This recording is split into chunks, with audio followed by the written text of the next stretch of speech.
Do you spend hours in your head thinking about something that happened, could have happened, or might happen?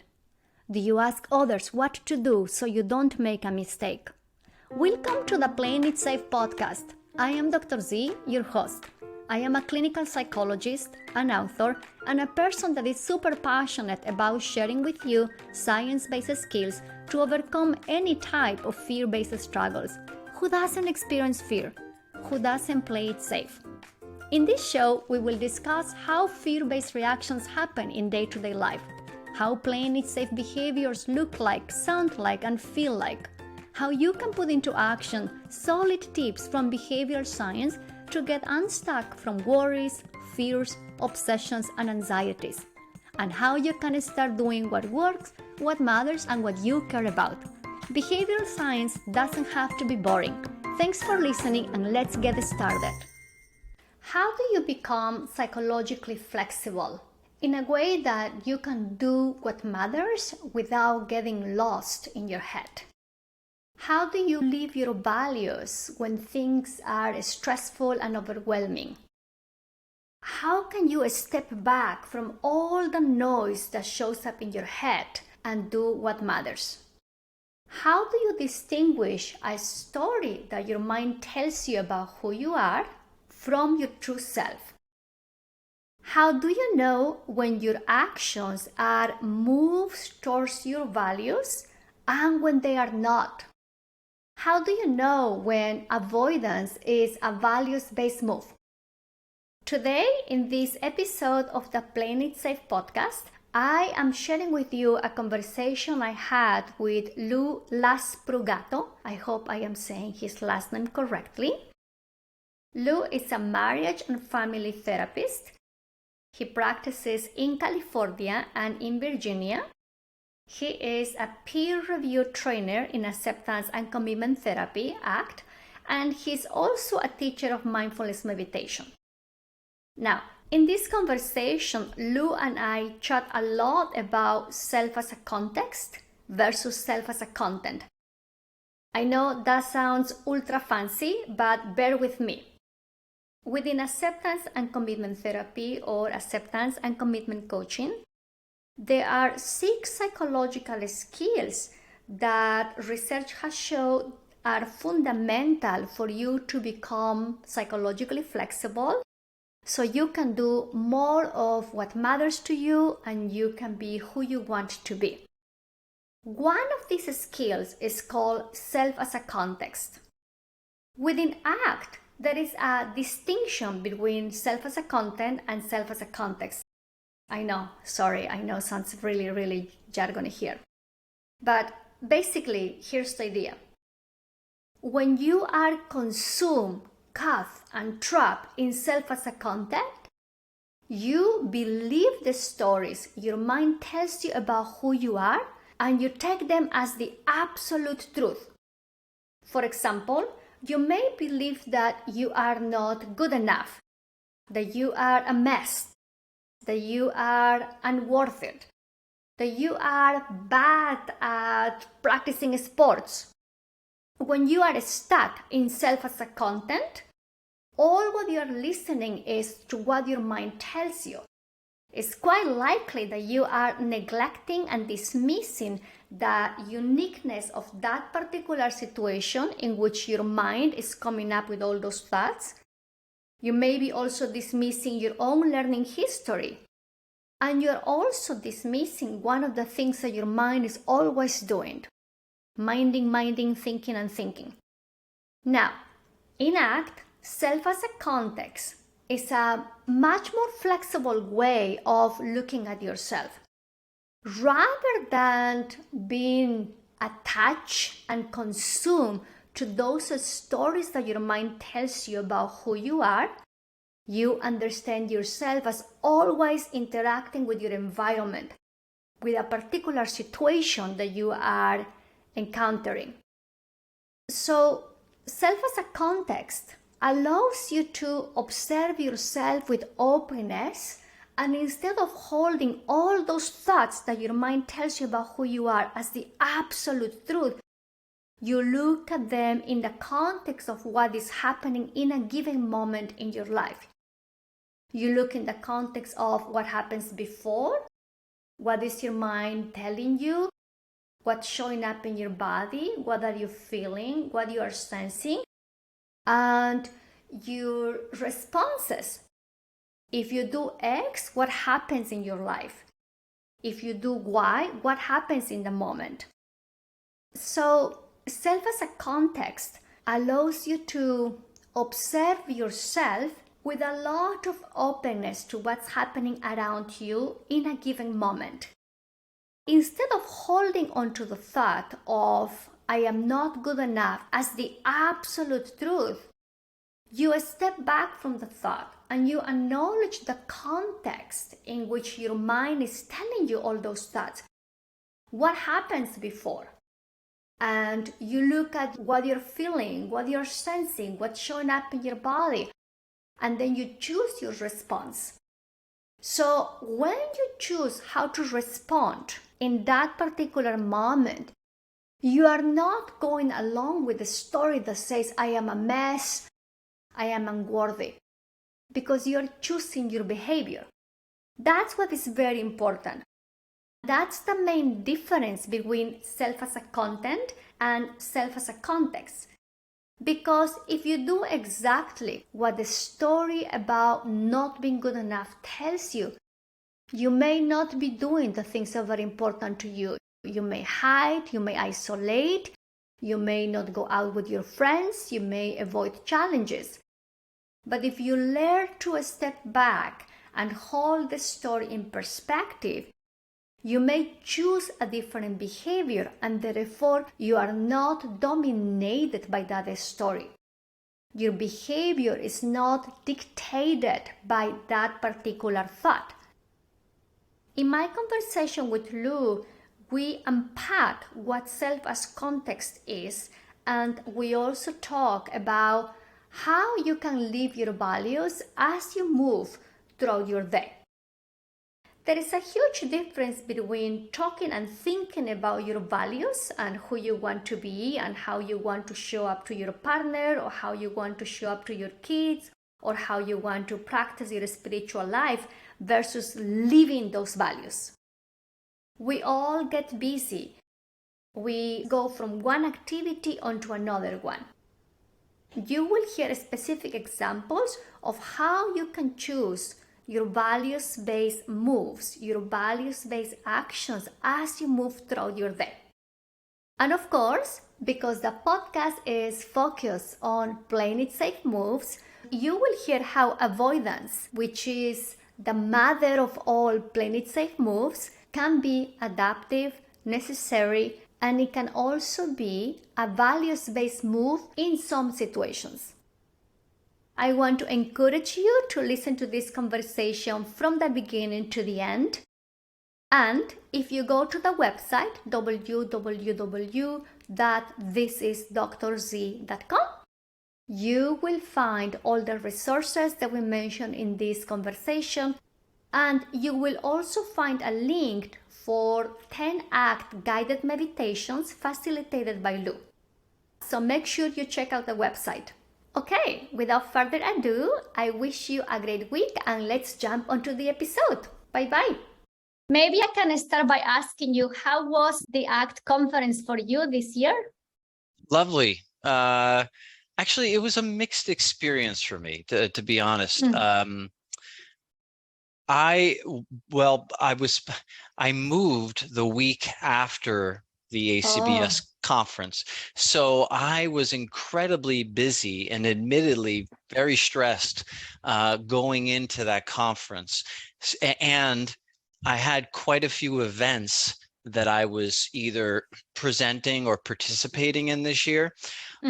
So I didn't get to enjoy observing and attending as much as I had in the past. However, I did very much enjoy presenting, including I really had fun on the couple of panel discussions I was on. Those were actually a lot of fun. and also the workshops that I was a part of or facilitated. And so I enjoyed those parts. I also enjoyed getting to see people in person for the first time in years, whether with or without masks. That was really nice to connect with folks again. And it was just, I love the community. So it was just nice to be a part of the community again in person. Yeah, it's such a vibrant community for sure. And it's strange to be reconnecting face to face after the pandemic. It was strange. In fact, the first day for me, I noticed some anxiety showing up in sort of like this kind of uncertainty with regards to how I was approaching people and whether or not, I was staying masked, thinking about my family at home. And so that part was a little unnerving, to be honest, at first.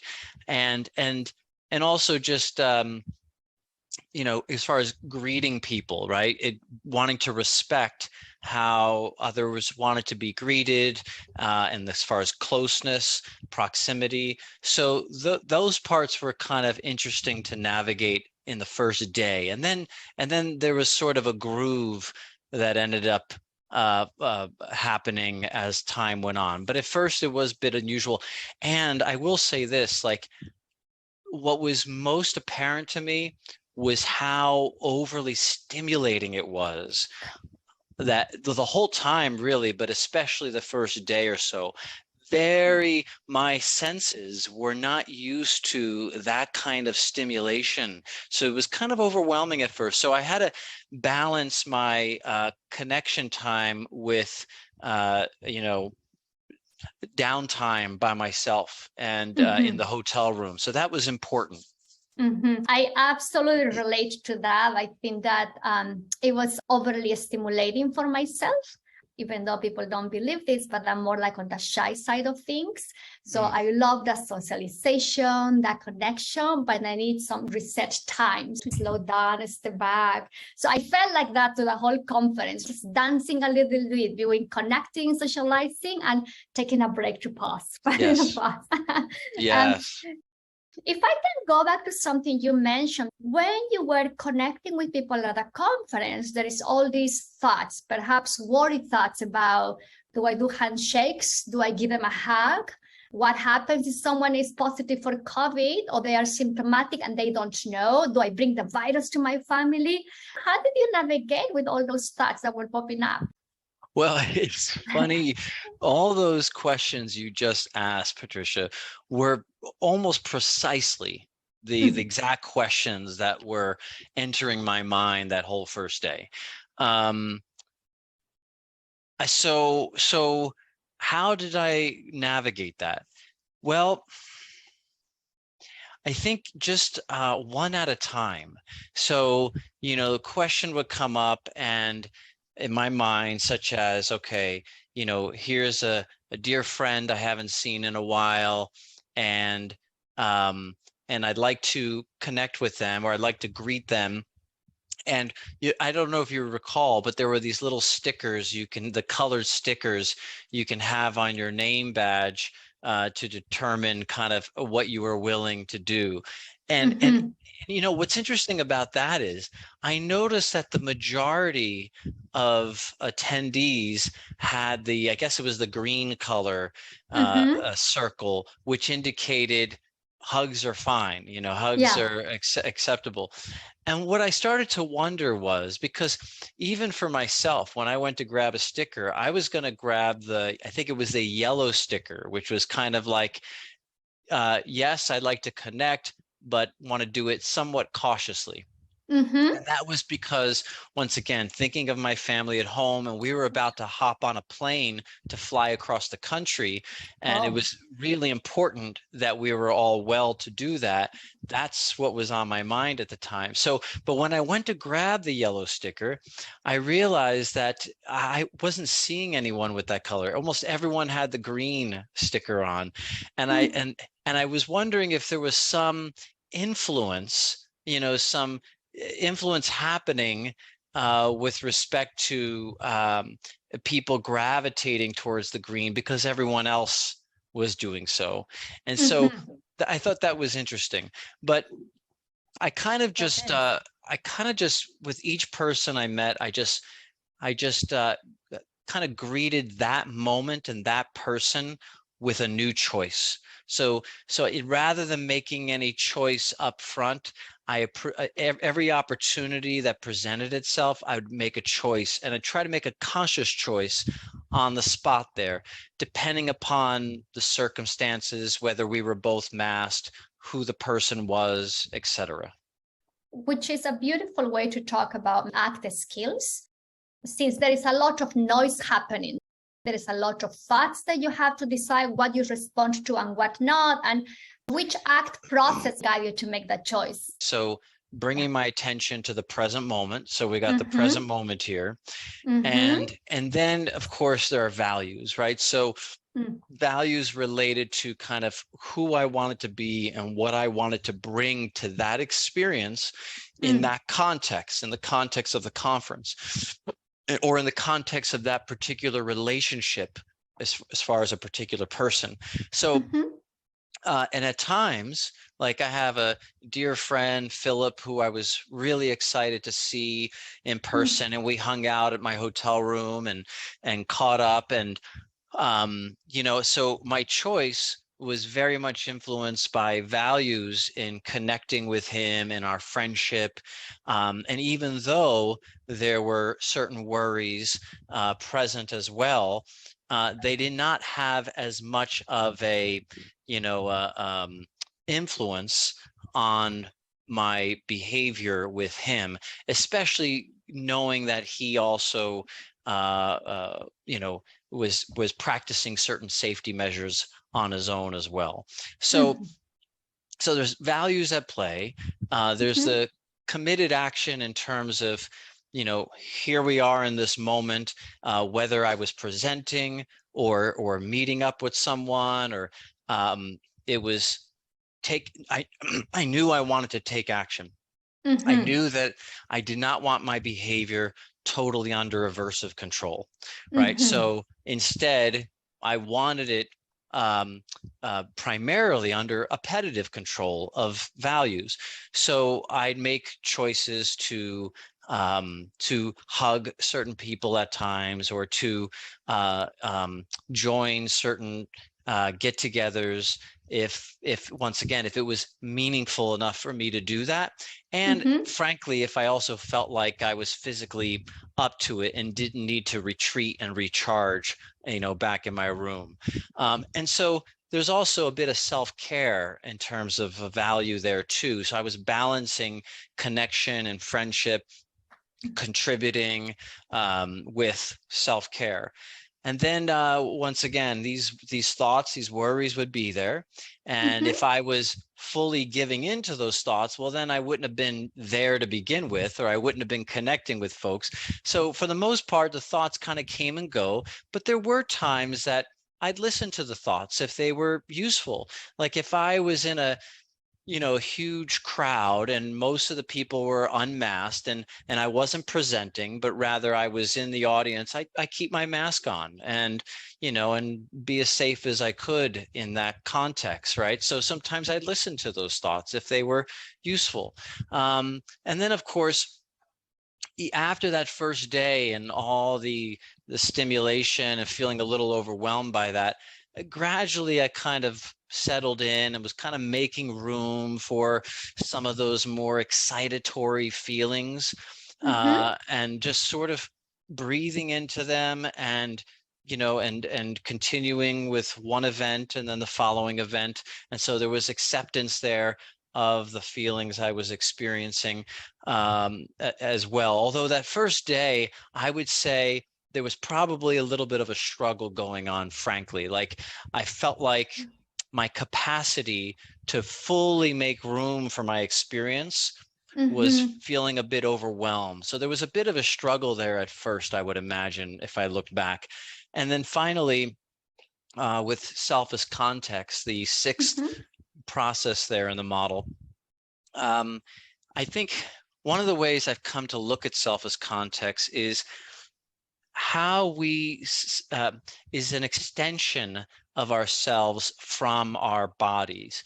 And so Mm-hmm. when I think of self as context, and when I think of my identity, part of that is ACBS and Mm-hmm. even in ACT and the people that are a part of that community.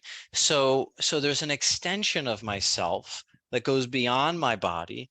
And so, Mm-hmm. and so in some ways, as I'm relating to others in an event like that, or as I'm presenting, um, there are parts of myself that are both within me, but also connected to a larger whole, right? So Mm-hmm. being mindful of that experience, um, I would say, helps to kind of just transcend some of my more self-limiting thoughts as I connect with a larger whole.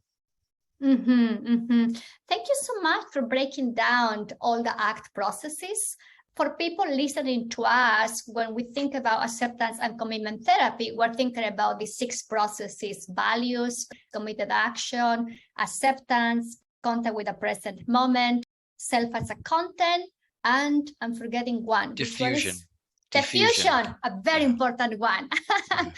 Yeah. If I can ask a little bit more, as you were sharing your experience and really mapping these 6 processes, you mentioned something key. You mentioned, I didn't want to be under aversive control. I wanted to behave based on appetitive control. Can you unpack those terms and how they will look in day-to-day life?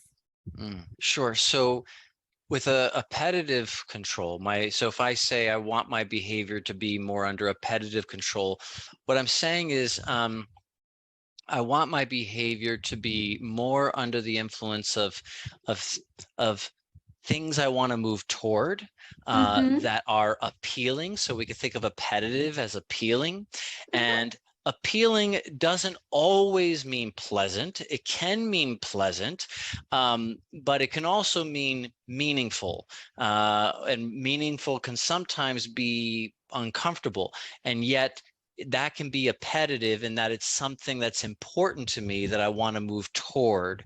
So, and then behavior under aversive control is behavior that's under the control of unpleasant, uncomfortable experiences that I don't want, that I want to get away from, right? Mm-hmm. So when we talk about toward moves and away moves in ACT, toward moves would be behavior under appetitive control. Away Mm-hmm. moves is behaviors under aversive control. We're usually trying to get away from unpleasant stuff. Mm-hmm. Now, can I ask a sassy question? Sure. Okay.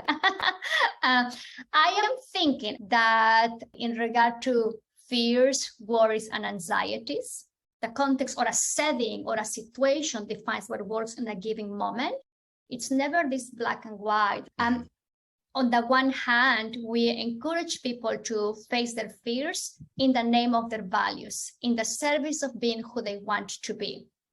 And at the same time, at times, it is in the service of their values to avoid. How do you see that? That was a great question. Well, firstly, there's a few things coming to mind here.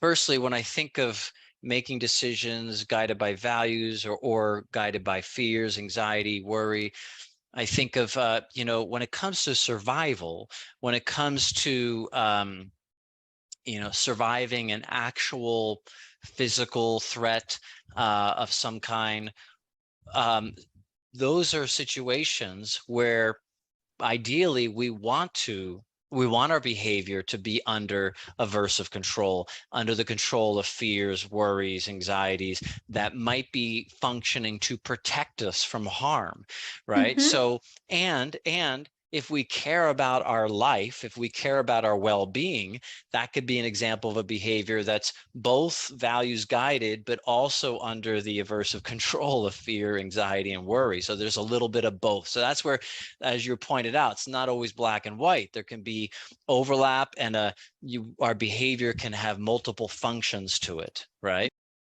That's right. If I can interject a little bit, as you were mentioning, one example that popped up in my mind is, let's say that I am walking with my child on the street. My kid is 4 or 5 years old, and then I see a car driving really, really fast.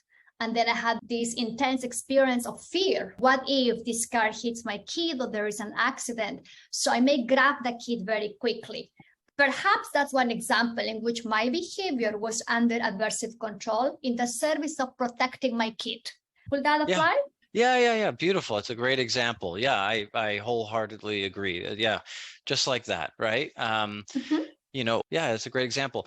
And I would say, and we can think of many other examples that are likely happening on a regular basis for people that are not as life-threatening, right? That are not as life-threatening, right? So, prior to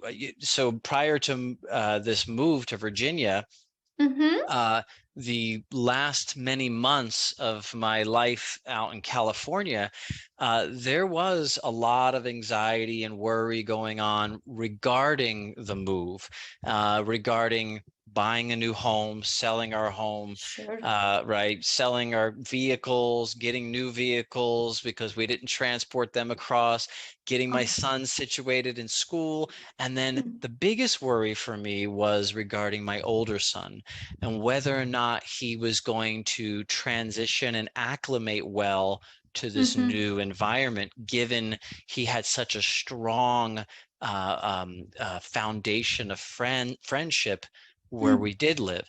So there were times when, let's say, I would have some worry about that.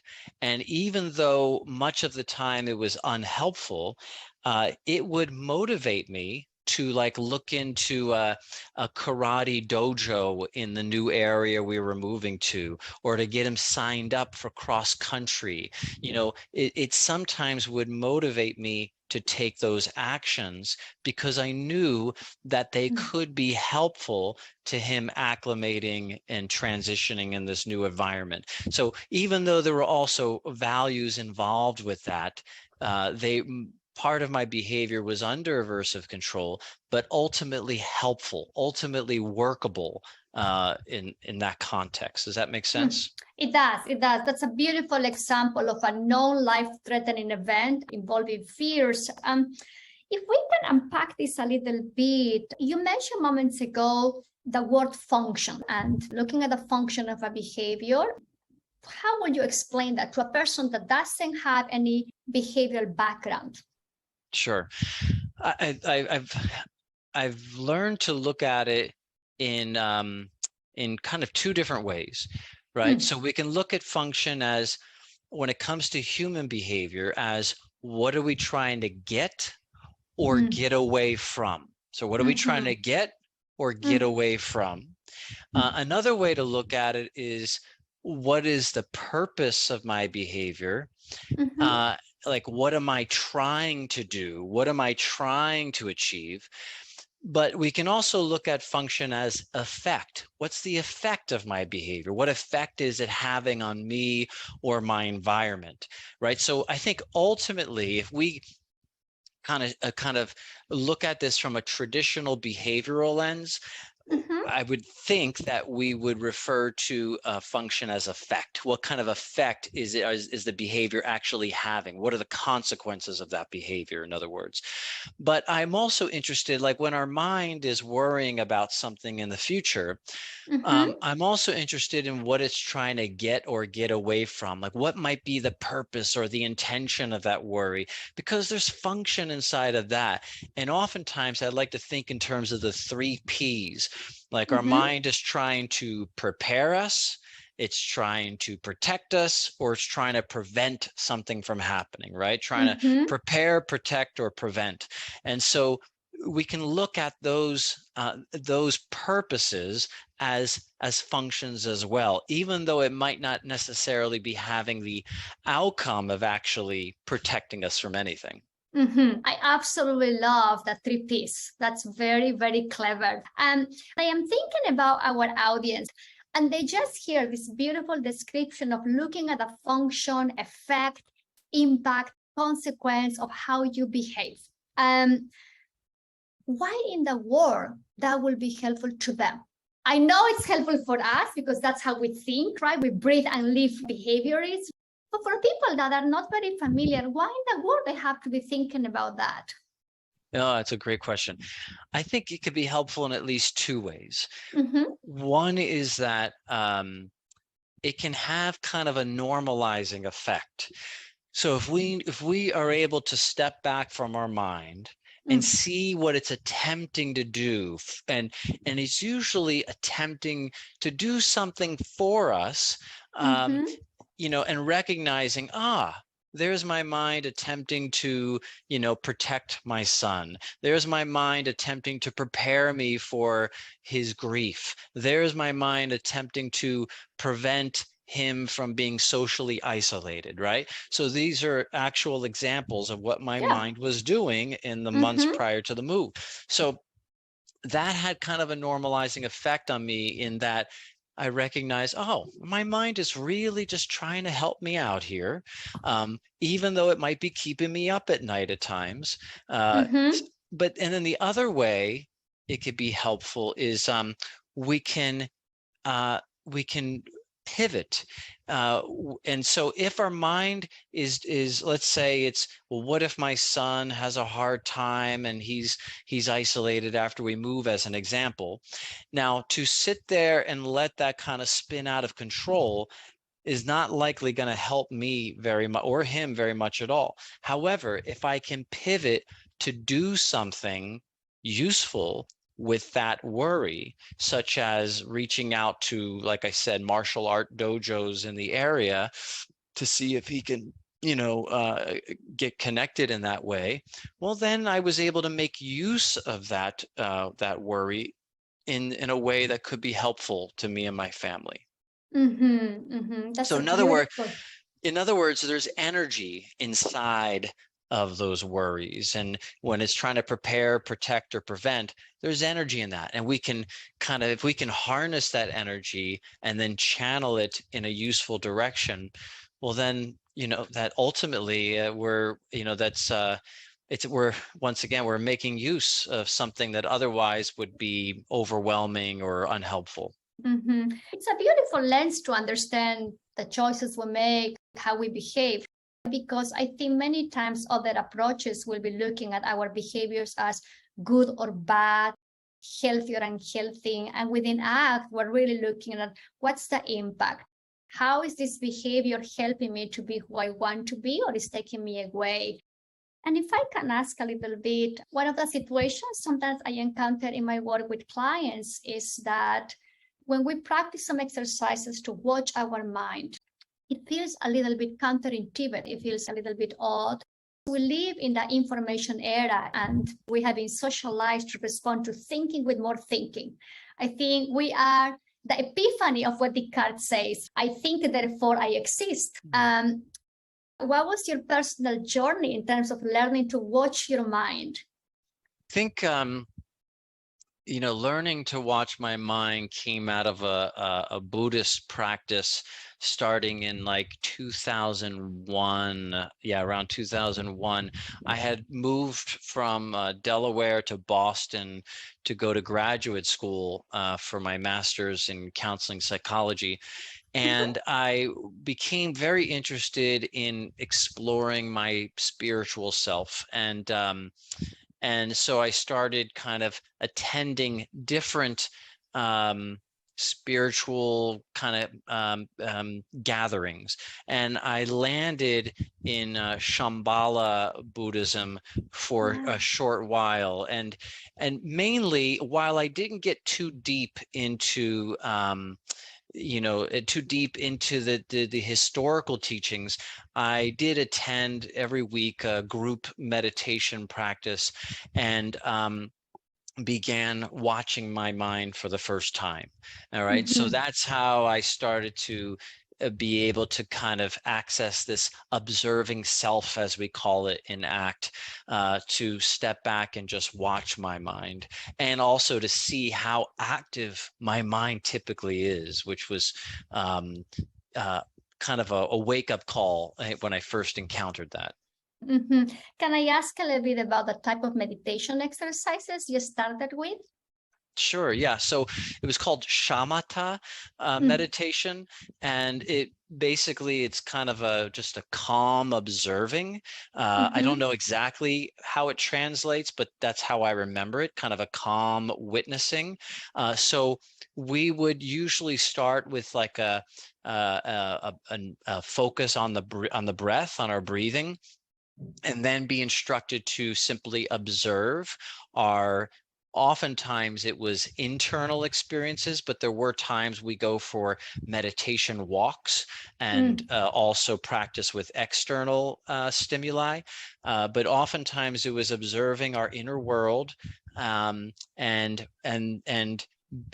depending upon the instructor, depending upon what I was doing at the time, the instruction may have been to simply observe and notice that. And other times it may have been to notice and then come back to an anchor, such as the breath. So it varied depending upon where I was at in that journey.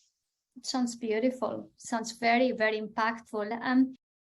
If I can ask a little bit more, Lou, one of the processes that at times can be confusing for people when they're learning ACT is self as a context or perspective taking.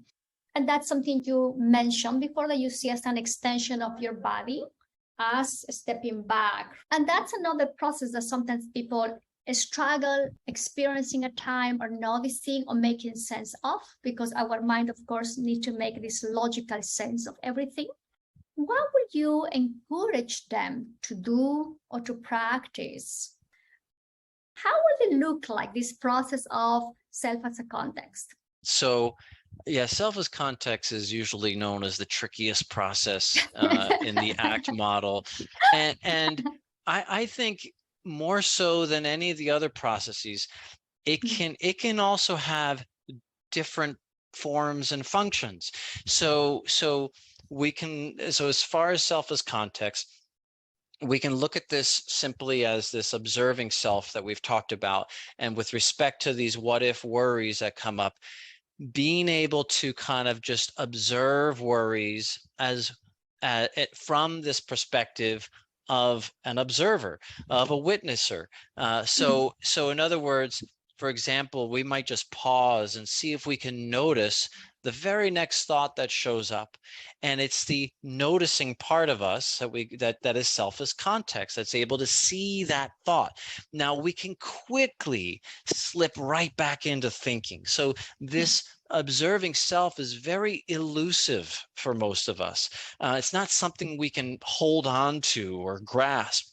It's something we access, and then we kind of slip back into thinking as human beings. So one way of looking at self as context, if you're practicing any kind of mindfulness meditation, as an example, is anytime you're able to observe an experience you're having, that's self as context in action. Another way to look at it is to just consider, our attention will often narrow onto a part of ourselves that is threatening in some way. So whether it's like a not good enough story, or a painful feeling we're experiencing, physical pain, emotional pain, or some ruminative thought, or some traumatic memory, our attention tends to narrow onto these threatening experiences. The self as context, if we're able to step back out and just see, okay, that's one part of our experience, and then there are these other parts and these other parts, right? As Russ Harris talks about, like, these are all like actors or characters on a stage, right? Oftentimes we have a spotlight on one character or actor on this stage, but can we turn the lights up on the rest of the stage and see all the other parts of us? And in this larger context we call self as context, that threatening part, not that it disappears, but it loses some of its stimulus control. It loses some of the power, the influence that it has over our behavior. So that's another way of kind of tapping into self as context. And finally, that third way I shared, or actually two more ways. Third way was the extension of ourselves into relationships, community, spirit, nature, depending upon how you might define self in that way. And then finally, perspective taking, like me being able to imagine what it's like to be you right now, interviewing me, and me being able to imagine myself in the future, looking back, and me being able to go back into the past to see the world through my eyes as a child. All of this perspective taking across time, space, and person develops a more flexible sense of self, but also there's this I here nowness that from which all this perspective taking is happening, right? And so we can tap into that I here nowness through perspective taking as well. And that perspective taking, I think, is sort of a fast route to flexible responding to challenges in our life. Yeah, thank you for sharing these 4 ways to think of self as a context. Lou, I have one last question. If you were to have a cup of tea or coffee or a beer or a scotch today with any person you want, who will that be and why? That's a good question. Well, first of all, I just really enjoyed our experience, and I love your energy, Patricia. I'd love to have a tea with you at some point. I'm blushing time. Really, to be honest, I would love that. But tea is my preference. Nice. Yeah, and I'd love to have a tea with you sometime. I can't think of anyone else at this moment.